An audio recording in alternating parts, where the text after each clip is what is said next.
All right, we will be beginning chapter 28 of Tanya. 26, 27, 28, 29, 30, 31 is all on the subject of joy, simcha. And as we have explained at length, it's not simcha for the sake of being happy, but it's simcha for the sake of being in the optimal condition to fulfill everything in chapters 1 through 25 of Tanya. 1 through 25 is how can I make sure that at the very least, my thoughts, speech, and action are in the right place. And the author of the Tanya gave us a manual on how to do that. And it requires us being in fit spiritual condition to thwart off the attacks of the animal soul, not to take it too seriously, to identify with the godly soul, to have impulse control, and more importantly, to, over time, through meditation, work on changing our feelings as well. But we know that's only possible when you're in a good mood, when you act with zrizut. I love that word. Zrizut is a combination of alacrity. Yeah, Shana? Yeah? Hi. Zrizut is a good word. It means alacrity. It means you have a pulse to you. You have a certain inner vitality. Yeah, Shana girl. And then you can do what you have to do. But when a person is bogged down and sluggish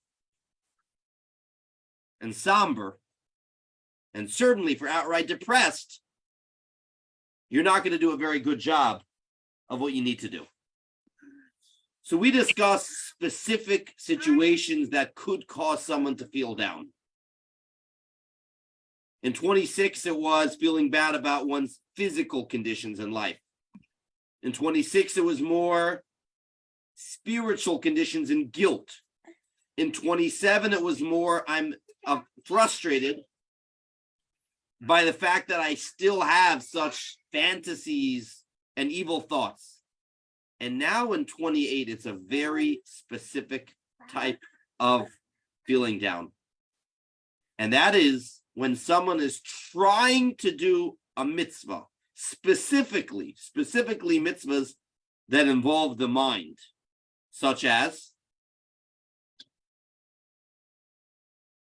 Torah study and other mitzvahs that involve the mind and the feelings and the heart, prayer.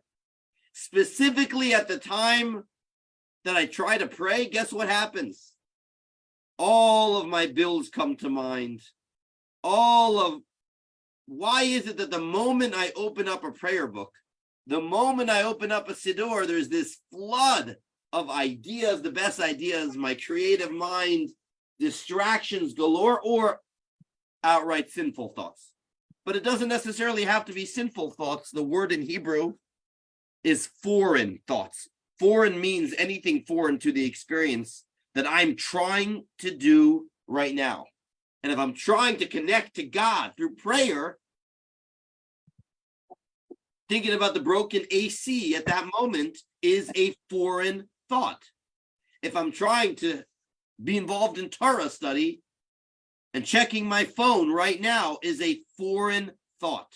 And you can, so before we get into the answer of the Alter Rebbe, let's appreciate the question. The Chassidim of the Alter Rebbe, this was something that deeply bothered them.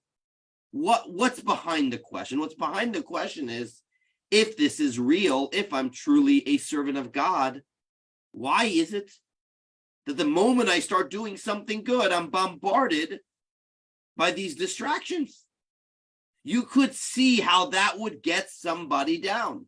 And you could see, God forbid, how someone could come to the erroneous conclusion of what?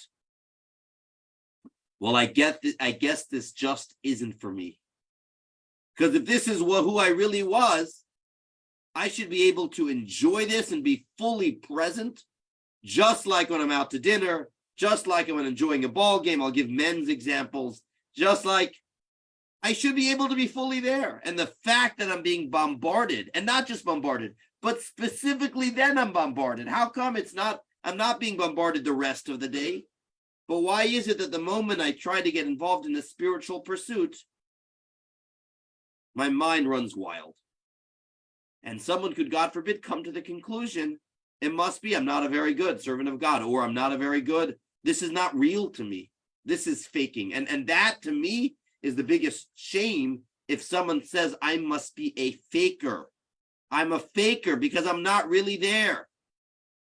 That is to whom the Alter Rebbe is addressing in chapter 28. Everyone get the question.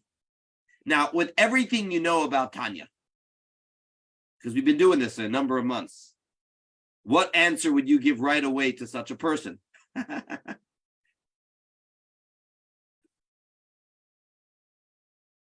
No, that's not what you are. That's not what you are. Good. And what practical solution would you give? What should you do? Keep at it.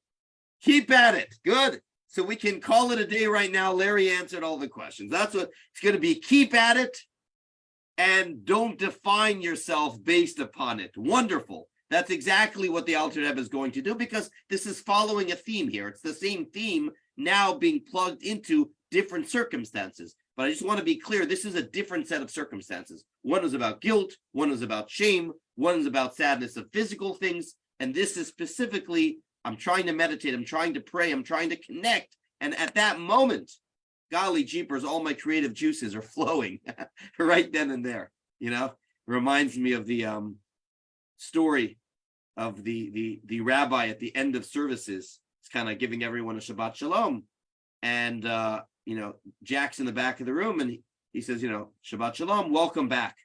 And Jack says, welcome back. I was here the entire time. He goes, no, you weren't. Where were you? You were in Hawaii. You were on the other side of the world. Where were you doing davening? Your mind was elsewhere. So this is to that Jack inside of all of us. So let us do this in the words of Tanya. I'm using, there's a great translation for 26 through 28.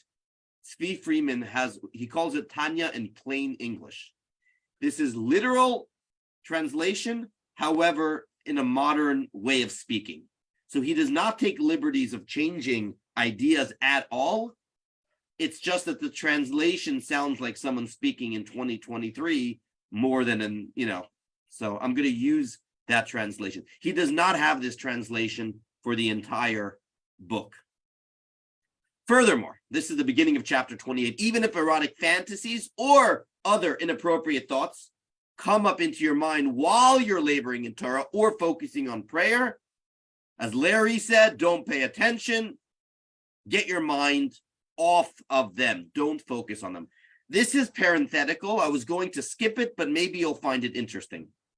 He says, you might have heard something a while ago that says, not you, but he was speaking to his students, that when a person experiences machshavot zarot, and I'm going to stop sharing the screen for a moment, foreign thoughts, there's a certain methodology you're supposed to do. So for instance, I have a foreign thought, someone has a foreign thought about a unhealthy love towards something, whether it's towards a person, or whether it's towards a food, or whether it's towards anything, an unhealthy, inappropriate love. So what are you supposed to do?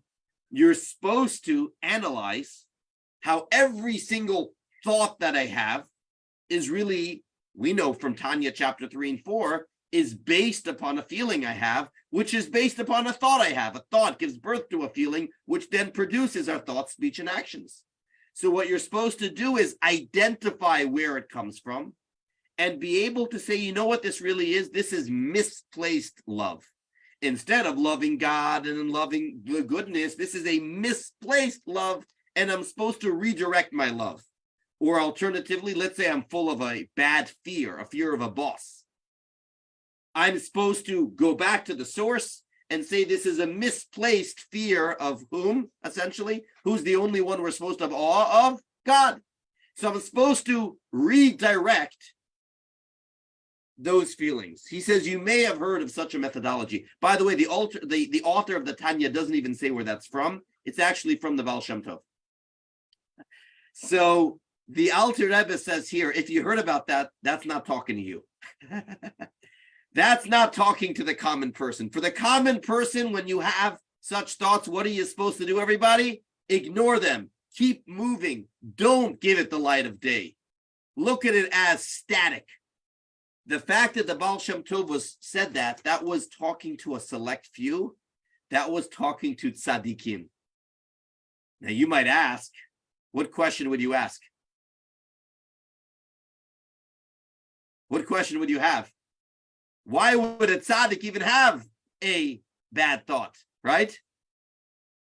So he answers, it's possible for a tzaddik to be highly sensitive and be in an environment where they start feeling because of other people around them. Everyone with that? It's a fascinating thought.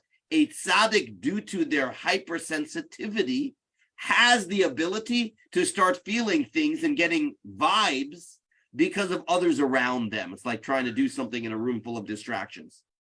Well, the tzaddik is capable of picking up thoughts by people around them. And to the tzaddik, the Baal Shem Tov gave this advice that you're supposed to redirect it. That was not advice to the common person. Now, in the words of the Alter Rebbe, that's a technique meant only for tzaddikim. They don't have distracting thoughts of their own.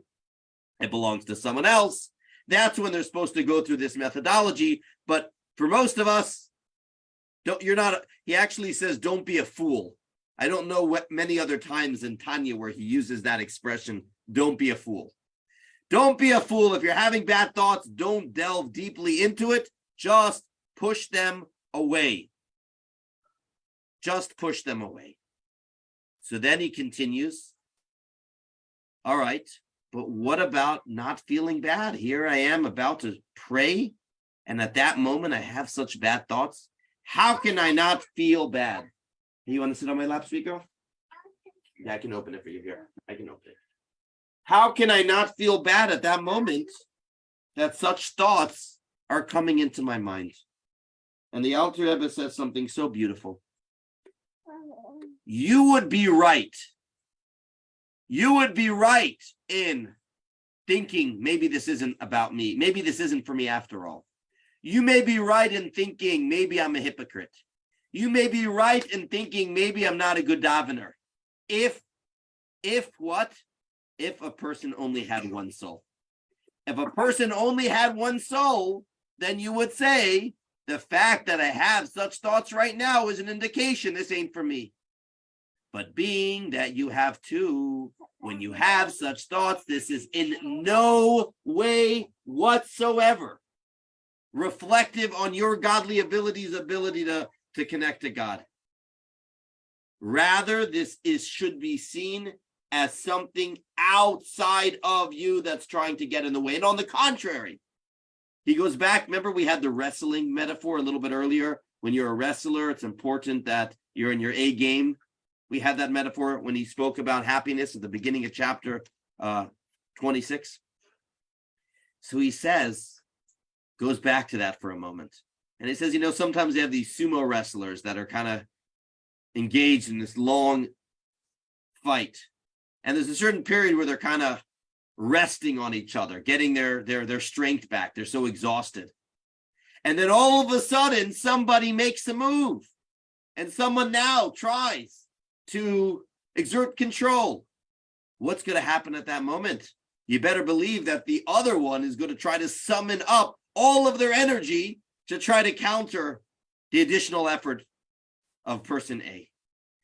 Going back to what's going on here, the fact that the Yetzer Hara, the evil inclination or the animal soul, is putting these thoughts in your mind, it isn't a sign you're doing something wrong. It's a sign you're actually doing something right. It feels under threat. It feels under attack at this time. Don't take it as something bad. Actually take it as something good. It feels threatened. You are doing something right. Can you imagine what an optimistic, positive way of spinning around the direction? When these distracting thoughts strike, you should be more encouraged. This is coming from the animal soul. You're in a Beinoni, that klipa is always at war with the godly soul. When one side starts taking control, the other side is going to fight harder at that moment.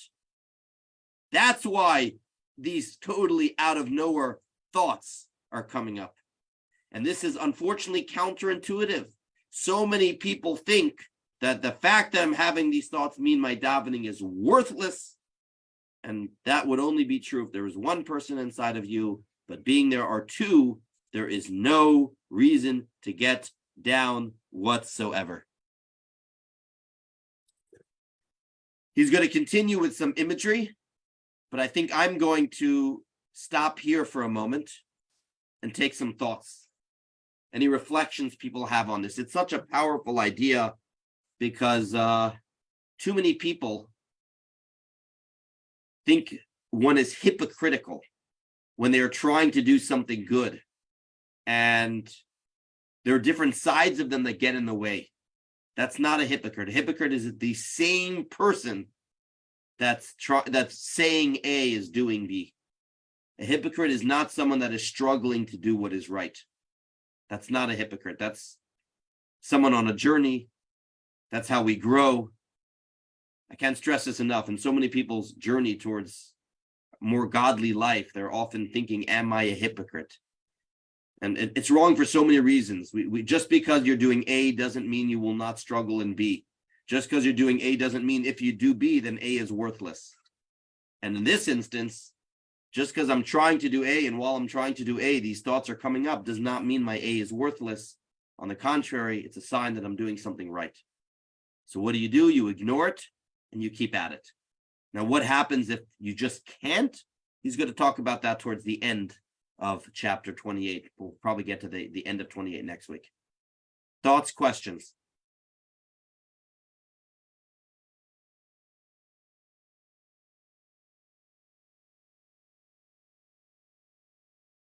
All right, so the take home for all of us today is not to get down on ourselves. And anytime we start getting down on ourselves again, that's a methodology of the evil inclination to get us down. The more we can push away these outside noises as no more than static, as one of those annoying ads that pop up on our browser, and you just hit X, you just close it off, and you continue straight at it. L'chaim, everyone. A good week. Thank you.